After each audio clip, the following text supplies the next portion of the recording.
Hi అండి. ఈరోజు egg soup పెడదామని పెడతాన్నా. ఎండాకాలం కదండి, ఎండలు బాగా కొడుతున్నాయి. కొంచెం సూపు కూరలు అయితేనే ఇష్టంగా తినొచ్చు. అందుకే ఎగ్ సూప్ పెడతాను ఈరోజు.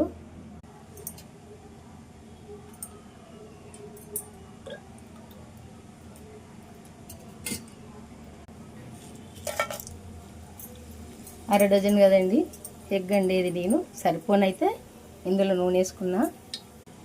ఉల్లిపాయలు కొంచెం ఎక్కువ వేసుకోవాలి. ఎక్కువ వేసుకుంటేనే సూపు చిక్కగా ఉంటుంది, టేస్ట్గా ఉంటుంది.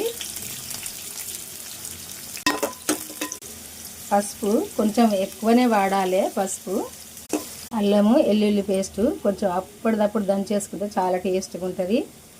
కొత్తిమీర కొంచెం ఇప్పుడు వేసుకొని కొంచెం దింపే ముందు వేసుకుంటే చాలా టేస్ట్గా ఉంటుంది. సాల్టు మనం ఏ కూరగాయ ముక్కలు కానీ మిర్చి అయినా ఉల్లిపాయలు అయినా తాలింపుకి వేసుకున్నప్పుడు వేసుకోవాలి. వేసుకున్నప్పుడే టేస్ట్గా ఉంటుంది. ఏ కూర అయినా, లేకుంటే చప్పగా ఉంటుంది. కారము ఇప్పుడు వేస్తేనే బాగుంటుంది. ఈ ఉల్లిపాయను కొంచెం మగ్గించుకుందాము. మూత పెడితే తొందరగా మగ్గుతుంది. ఉల్లిపాయ మగ్గింది కదా, ఇప్పుడు మూత పెడితే తొందరగా మగ్గింది చూడండి. ఇప్పుడు ఎగ్స్ వేసుకుందాము. కొత్తిమీర తర్వాత వేద్దామని పక్కకు పెట్టిన. ఇది కొద్దిసేపు ఇలా వేపుకుందాము.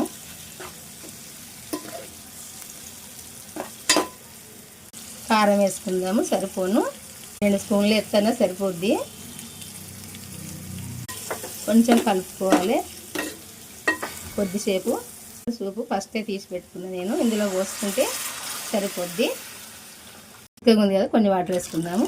కొంచెం మెంతులు, జీలకర్ర పొడి వేంపింది, కొంచెం ధనియాల పొడి. ఇప్పుడు కొత్తిమీర వేసుకోవాలి. ఎగ్ కర్రీ అయిపోయినట్టే. కొద్దిసేపు చూడండి, చిక్కగా అయింది కదా, కలుపుకొని కొద్దిసేపు ఉంచితే సరిపోద్ది. అయిపోయింది. మా ఎగ్ కర్రీ మీకు నచ్చింది కదా, లైక్ చేయండి. ఛానల్ సబ్స్క్రైబ్ చేసుకోండి.